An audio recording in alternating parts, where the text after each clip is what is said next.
1,000 feet and climbing. A brand new 737 takes off during an intense storm. They should be there by now.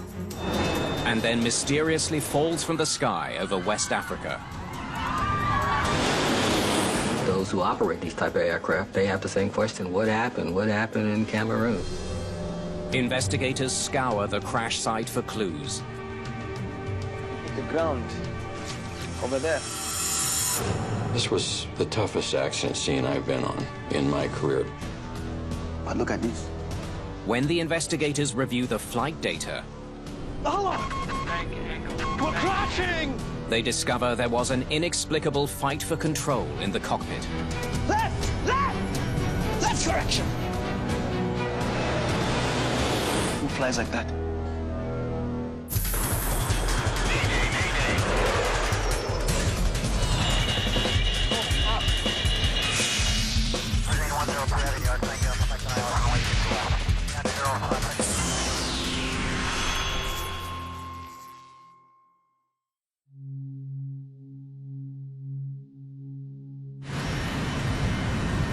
In Douala, Cameroon, Kenya Airways Flight 507 is almost an hour behind schedule. Ladies and gentlemen, we are going to wait for the weather conditions to improve before we take off.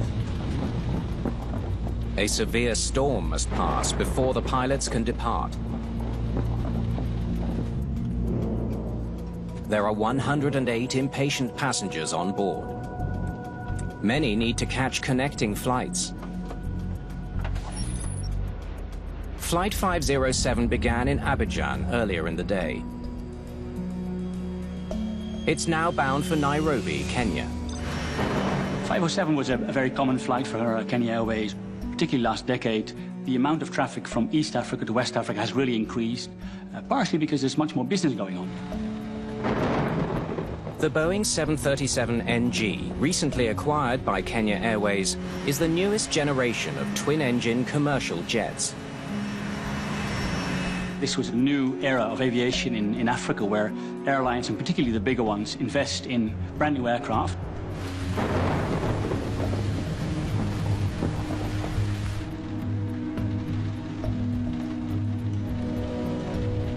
Captain Francis Wamwea is in command of tonight's flight.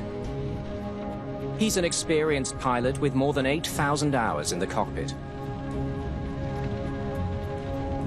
Andrew Kiru is his first officer. The young pilot joined Kenya Airways a year ago. Let's see what this storm is doing. The pilots use the 737's onboard weather radar to monitor the storm. Looks like there might be a way around it. Now that the storm has moved off the end of the runway, Captain Wamwea believes he can fly past it. It's quite common that the weather may be a factor in delay in Africa because of its severity, so it's not in that respect a surprise for the operator to find this kind of weather at that time of the night. Tower, Kenya 507. Looks like there's a break in the weather. Requesting startup. Okay, 507. Startup approved. Startup checklist. Quickly, please. Generators on. A few minutes before midnight, Flight 507 is finally ready for takeoff. Okay. Request taxi clearance. Kenya 507 requesting taxi clearance. Taxi runway 12, Kenya 507. Taxi runway 12. Kenya 507.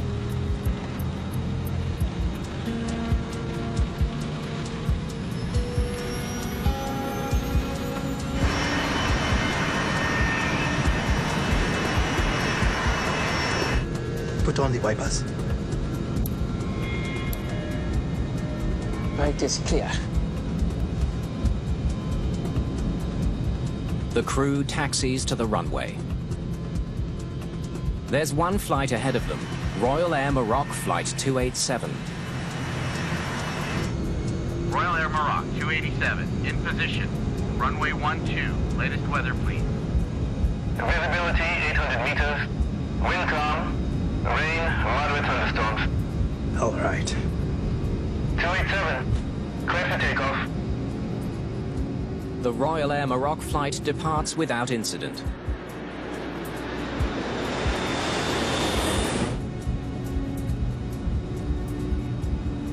Wait till we line up.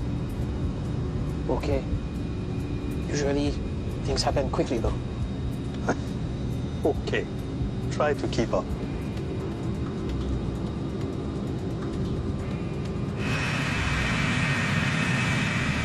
Captain Wamwea double-checks the storm's position Let's have a look. and confirms the route around the lingering storm cell. Tower, Kenya 507. After departure, we would like to maintain a heading. Slightly left of runway, due to weather ahead. Right. Sorry, slightly right. Just after the aircraft took off, the plan was to make a small turn to the right to avoid the most active weather cells that they saw on the weather radar in front of them. Approved. Okay. All done. Ladies and gentlemen, a kind reminder to ensure your seatbelts are well fastened for takeoff. Cabin crew to your seats.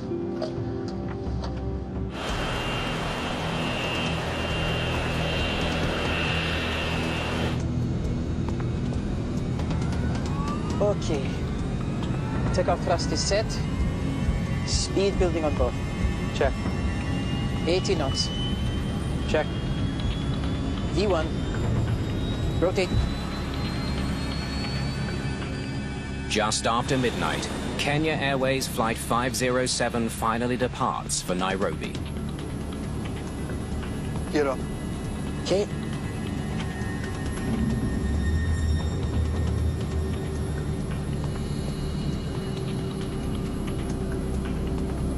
(1,000 feet and climbing). Heading select. Selected. Check. The 737 starts turning right to avoid the storm. N1. Okay, command. So, should I remain on this heading? Yep.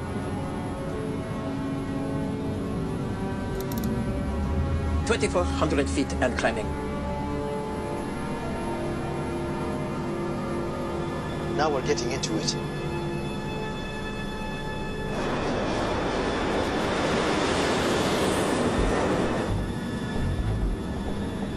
Allah! Bank angle. Bank angle.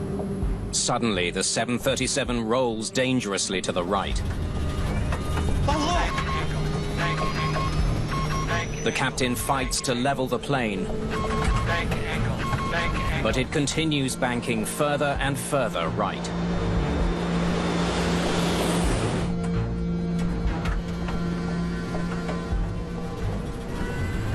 Bank angle. Bank angle.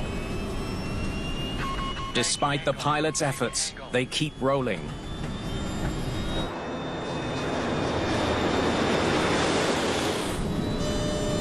Bank We're angle. crashing! Bank angle. Yeah, we are crashing! Left! Bank Left! angle. Bank angle. Left correction! Bank angle. Bank angle. Up. Up. Pull up.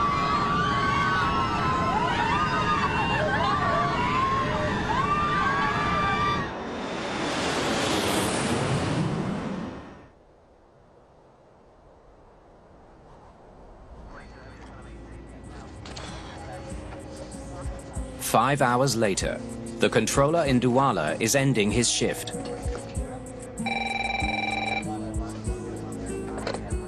Douala Tower. No reason I can think of. They should be there by now.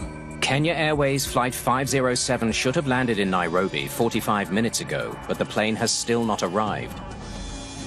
Sure. And no one even knows where to start looking for it. Kenya Airways Flight 507 was due in Nairobi at 6:15 a.m. local time. But it never arrived. By morning, news of the missing 737 has spread. Families and friends of the passengers want to know where their loved ones are.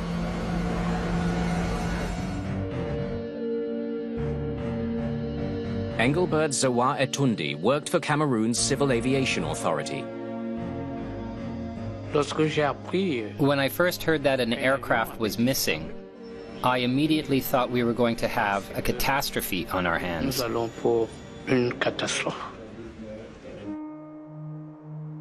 2 days later, search teams finally locate the wreckage of Kenya 507. It's 3.5 miles southeast of Douala Airport. The 737 has crashed into a mangrove swamp and is submerged in mud and water. There are no survivors. As a nation, we are united in grief with the It's a tragic turn of events. Victims' friends and family are demanding answers from the Cameroonian government. But the government has a problem. Cameroon did not have an agency in charge of air accident investigations. Investigators from several countries descend on Cameroon. Since the Boeing 737 is manufactured in the United States, Dennis Jones from the U.S. National Transportation Safety Board, the NTSB, joins the investigation. The fact that it was a relatively new airplane at the time certainly made it a little bit more compelling. But all around the world, those who operate these type of aircraft, they have the same question: what happened? What happened in Cameroon? It's all from the tail. Looks like everything else is down in there. I saw a lot of debris from the tail section. We were not able to see the wreckage itself because particularly we were in a swamp, and that was another challenge throughout the whole process.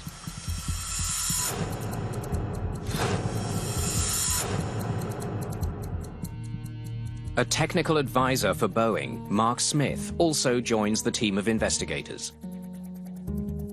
This was the toughest accident scene I've been on in my career at Boeing. We're standing there looking around at the devastation, the destruction. So we have to, as a team, start working on what happened to it. Where are the various pieces? A key piece of evidence is quickly found: the 737's flight data recorder. Well, looks pretty good, considering. The FDR is sent to Canada's Transportation Safety Board to be downloaded.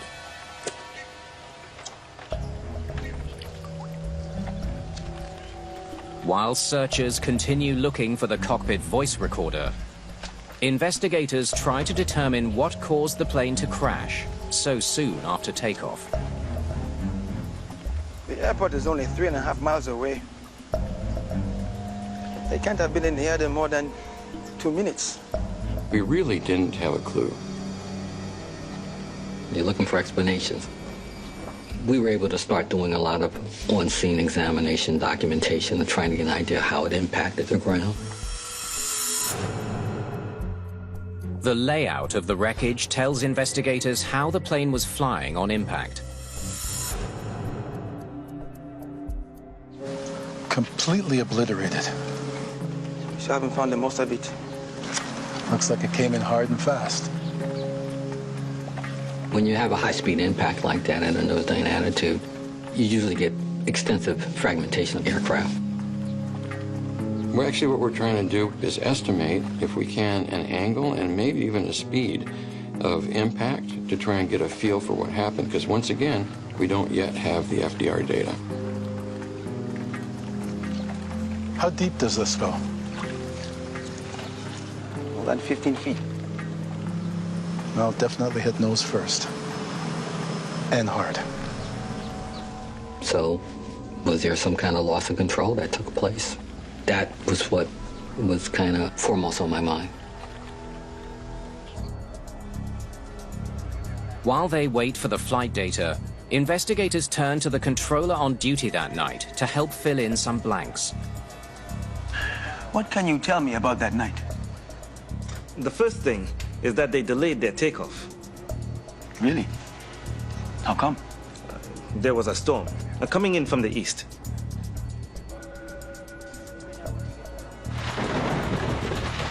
Tower 507.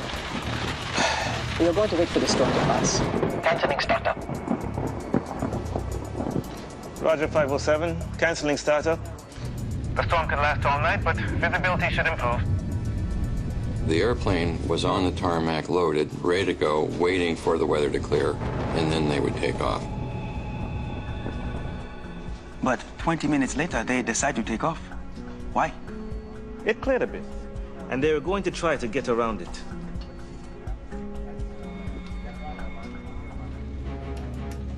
Tower, Kenya 507. Looks like there's a break in the weather. Requesting startup. Okay, 507. Startup approved. The controller explains how the crew planned to fly to the right of the storm. Is it possible the crew misjudged the storm's size and strength? NTSB investigator Bill Bramble also joins the team. They had a cell 8 miles off the end of the runway, so the crew was using their own radar to decide how to maneuver around the cell. Here's a meteorological report from that night. Thunderstorm and rain over the airport with winds gusting up to 20 knots. But it was starting to clear.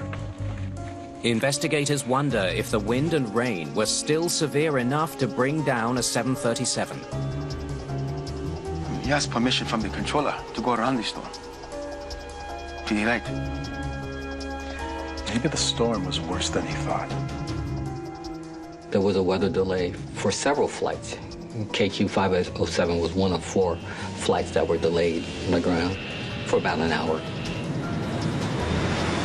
Investigators need to speak to other pilots who took off from Douala that night. How intense was the storm once they were in the air? I will speak to one of the pilots tomorrow.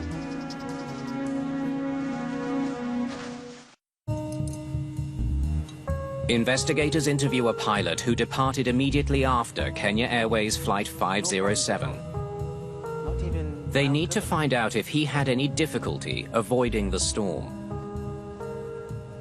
The flight crews solely depended on their own onboard systems to understand what they were getting into. There was no assistance from the ATC. So, no problems at all? Not even mild turbulence? He said that the weather was smooth after they took off. They did the same thing, too. They took off and turned to the right, too, to circumnavigate the weather. Okay. Thank you for your time. Investigators conclude the pilots could have maneuvered around the storm on their flight path. Set. With weather ruled out, the team wonders if there was a mechanical issue with the brand new 737. This was important because it was the first for the 800 series, and if there's an accident and it's not immediately understood what the problem is, it's really important to get to the bottom of it. Technicians in Canada have been able to extract the FDR data. Let's see what we've got. They read the data out. Altitude, airspeed, bank angle, pitch attitude, those sorts of things. Once you plot those out, you can start seeing what occurred. Any malfunction warnings during the flight would provide an important clue. There might have been some kind of mechanical issue that might have popped up. No warnings. They find no signs of any system failure. The data showed us the airplane was behaving as we would expect it to. It was a perfectly airworthy aircraft. There's no question about it. As the team continues looking through the data, But look at this.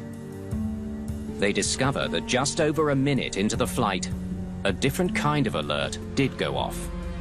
Bank angle alert at an altitude of 2,800 feet. For investigators, this is their first real clue about what happened to Flight 507.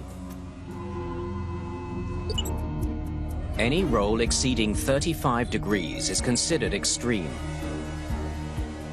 Once reaching that angle, a warning alerts pilots of danger. Rotate. When investigators review the pilot's inputs after takeoff, they make a critical discovery. Gear up. Okay. He was turning left from the moment they left the ground. That information showed us that right after takeoff, the aircraft started to roll to the right a little bit, and the pilot corrected it. And then he keeps making corrections to the left. Looks like he's trying to keep the plane level. But what caused the slow roll to the right in the first place?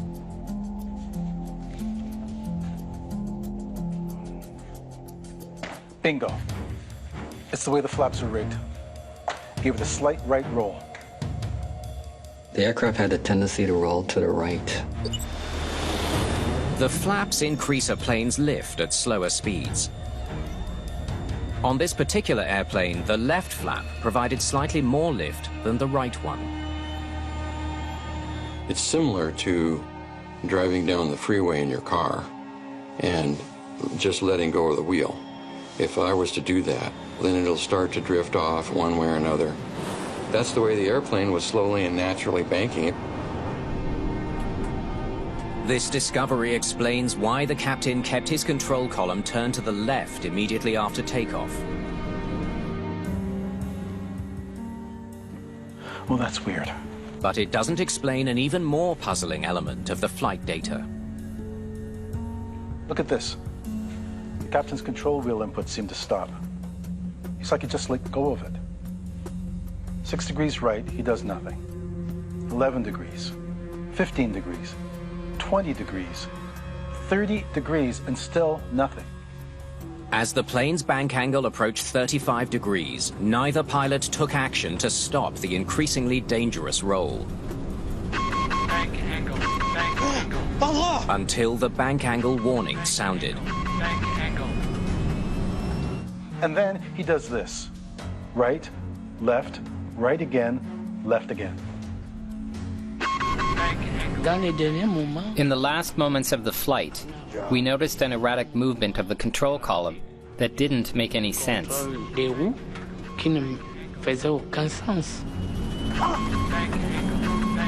For 16 seconds after the bank angle warning, the aircraft continued its dangerous roll. The airplane just continues to roll right up to 110 degrees of bank. The crew didn't recover it before impact. The data paints a baffling picture of the 1.5-minute flight.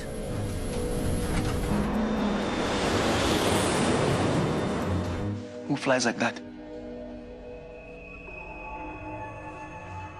And that was puzzling to us. So it really highlighted that we needed more information, needed more data, and that data is the CVR. The CVR is what tells us the conversation, what might they have been looking at. But after weeks of searching the crash site, there's still no sign of the cockpit voice recorder.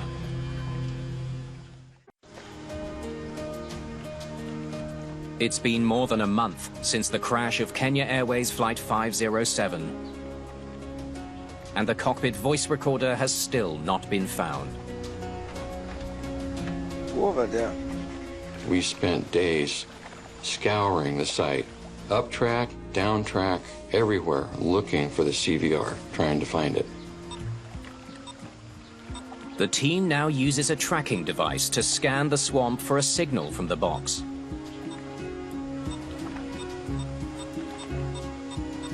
Five weeks after the crash, the cockpit voice recorder is finally recovered. That was a very, very exciting time for everyone involved with the recovery, as well as the investigation group itself for having that information. Okay, let's start on the ground. Started. Investigators hope the recording will explain why the pilots let their plane bank so dangerously to the right.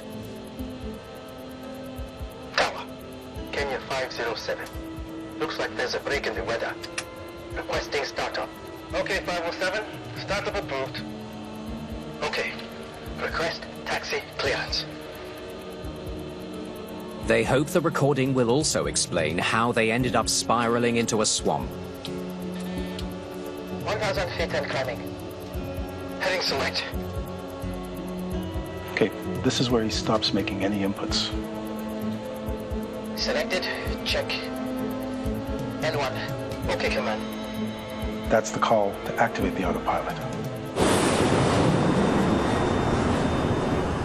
So, should I remain on this heading? Yup. After calling for the autopilot to be engaged, Captain Wamwea released the control column, trusting the autopilot to fly the plane. But there's a problem. The autopilot didn't come on. He thought the 737 was flying itself. There was nobody flying the controls, so nothing was controlling the airplane. The discovery changes the course of the entire investigation. N1. Okay, command. Why didn't the autopilot come on? The captain calls for the autopilot to be engaged. But the first officer does not respond. The procedure should be for the first officer to push the button and say, the autopilot engaged. Okay, command. So, should I remain on this heading? Yep. Investigators believe the first officer was so focused on inputting the route around the storm that he failed to engage the autopilot. 2,400 feet and climbing. Now we're getting into it.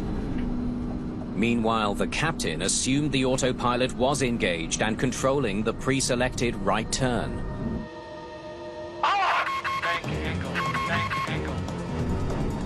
The pilots only noticed a problem when the bank angle warning went off. Bank angle, bank angle.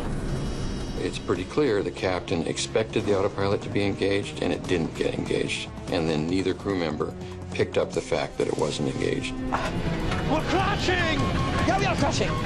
Left! Left! Left direction! Go!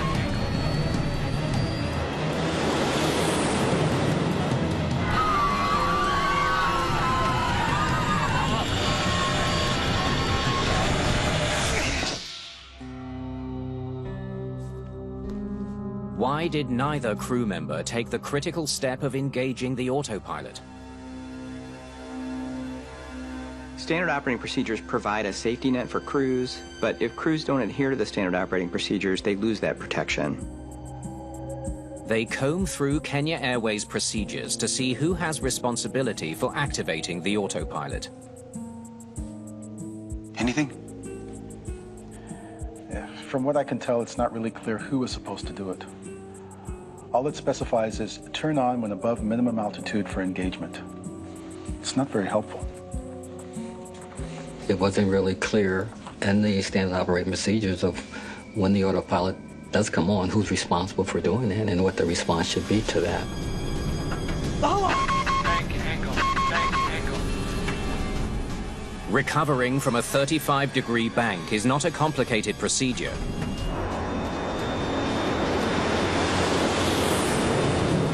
Bank angle, bank angle. The bank angle warning is designed to give pilots enough time to react. But for some reason, this crew wasn't able to do that. The team digs into their records. This is what we have on Wamwea. Lots of experience. 16 years as a pilot, most of those on the 737. Let's see what this storm is doing. The captain had been a flight attendant for Kenya Airways years and years ago, and then went to flight school and got his ratings and transitioned into the role of pilot. Wait. Look at this. But the captain's training records reveal serious shortcomings. Inadequate knowledge of systems and procedures, insufficient flight discipline, poor cockpit scans. Below standard. Yikes. Get up. Okay. We discovered the captain had a history of training difficulties and lack of systems knowledge for autoflight systems and so forth. So he had some red flags in his history. The first officer's report isn't any better. Failed to monitor autopilot when engaged.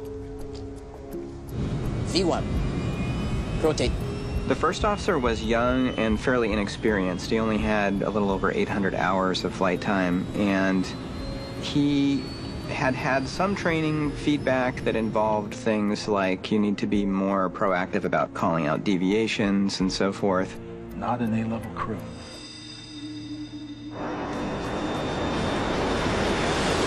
We're crashing!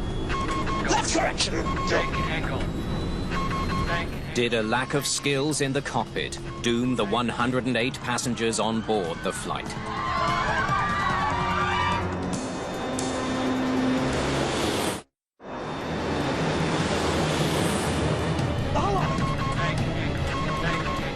Investigators need to determine if pilot error caused the horrific crash of Kenya Airways Flight 507.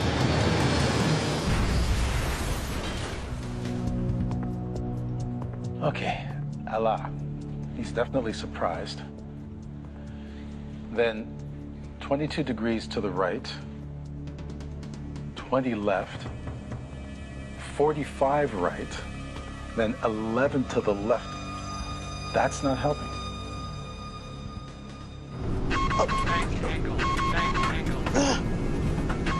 When the bank warning came on and the aircraft was on a right roll, the first response was the captain turned it further to the right, and which aggravated the situation. Now the bank angle is approaching 50 degrees. As the situation grew worse after the bank angle warning and the confusion amongst the crew, the autopilot does engage, and the captain pushed that button. The team discovers that when the captain finally realized the autopilot was not engaged, he activated it.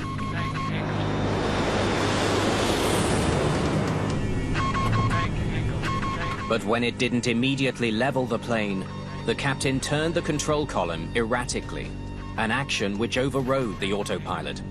We're crashing! Yeah, we are crashing! Then yes, we are crashing. Left, left, left correction. So now one's trying to turn left while the other turns to the right.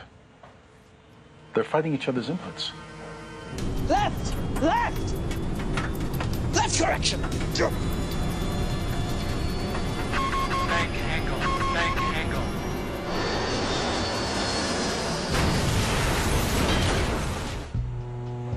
I don't get it. It should have been a simple recovery.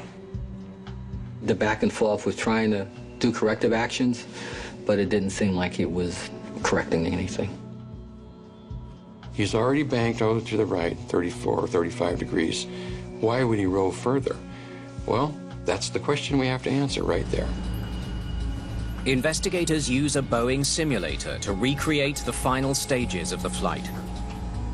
From the simulator, you can literally put yourself in the driver's seat and reconstruct the flight and be there at the pilot to be able to determine whether we can recover. Can we give it a 50-degree right bank, please? Activate the autopilot, please.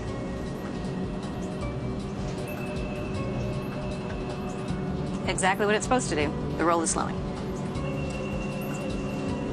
And the inputs we discussed. Right, left, right. Jeez. There goes the autopilot. Bank angle's increasing again. Bank angle. Bank angle. The simulation shows that if the captain had given the autopilot enough time to take control, the 737 would have returned to a relatively safe bank angle. But his erratic inputs prevented that from happening.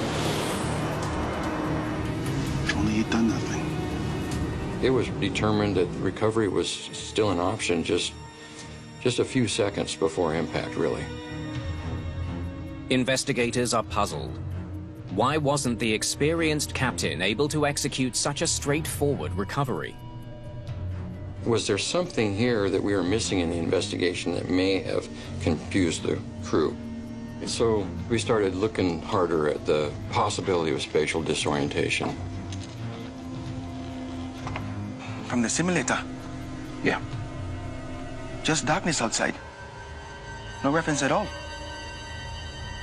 It was a completely black view out the windshield. If you look up out the windshield, you have no ground reference that could immediately have helped you straighten the airplane out. Spatial disorientation is an inability to distinguish up from down, left from right. It has been known to hinder judgment and delay response times. We're crashing! Yeah, we are crashing! Left! Left! Left direction! Only the first officer seemed to assess the situation correctly. What are you doing? First thing he says is, yeah, we are crashing. It took him 10 seconds to speak up.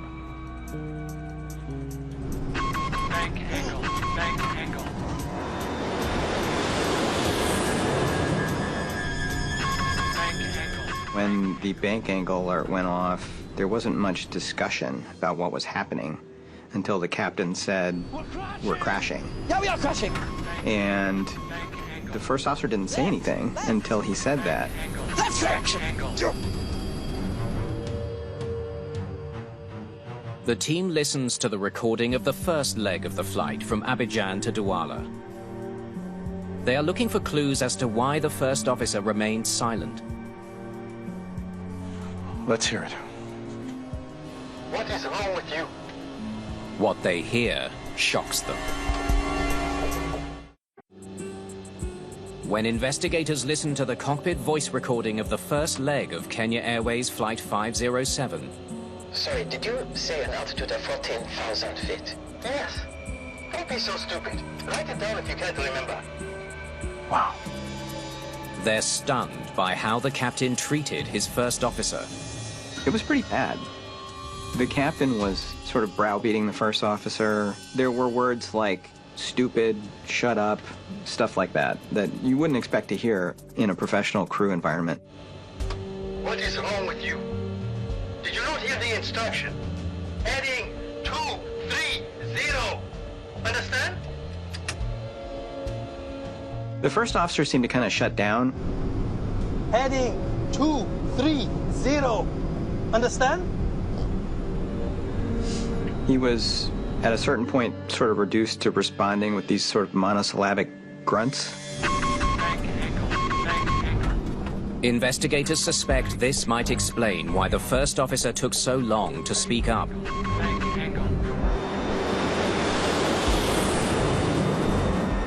The captain's behavior toward the first officer on the first flight likely caused him to adopt sort of a passive role.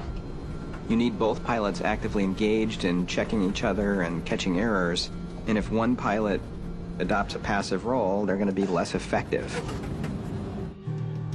So, heightened ego.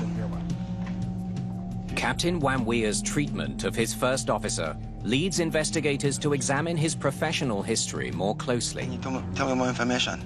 We spent a lot of time going through pilot records, interviewing other flight crew members. Were there any?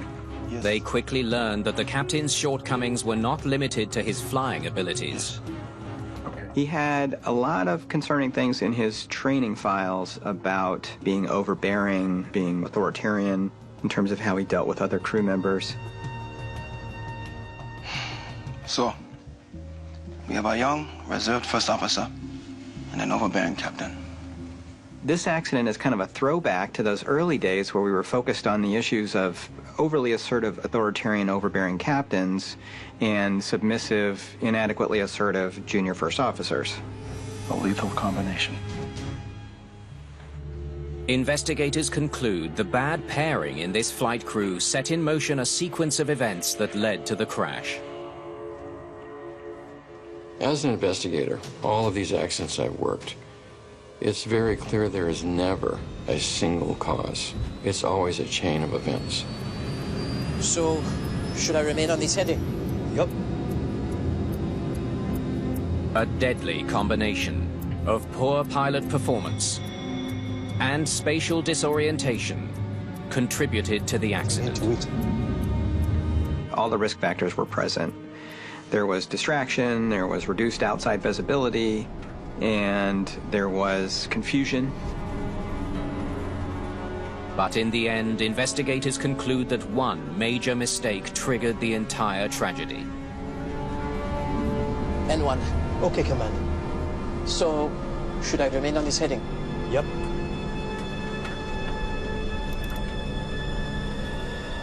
It was the crew's failure to ensure the autopilot was turned on. Bank angle, bank angle.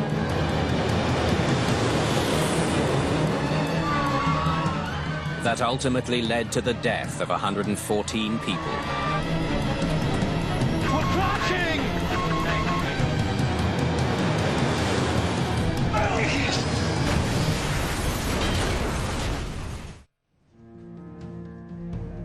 In the aftermath of Flight 507's crash, Cameroon's Commission of Inquiry makes a series of recommendations, including the regular update of safety manuals related to cockpit procedure and crew responsibility. They made changes to the standard operating procedures about who's responsible for engaging the autopilot, and that was very key. And improved pilot training with a focus on upset recovery. One technology that Boeing has tested and developed and is looking at putting into its airplanes is a roll recovery arrow, so that if you're at an unusual angle of bank, the attitude display will actually show you which direction you need to roll the airplane and provide an accompanying oral. In the end, you have to look at training, crew makeup, all adding into all the links of chain, the chain that caused this to happen this night. Let's see what this storm is doing. And those who are not familiar with accident investigation think that all the answers are at the crash site. It's rarely at the crash site. And that's exactly what happened. Rotate.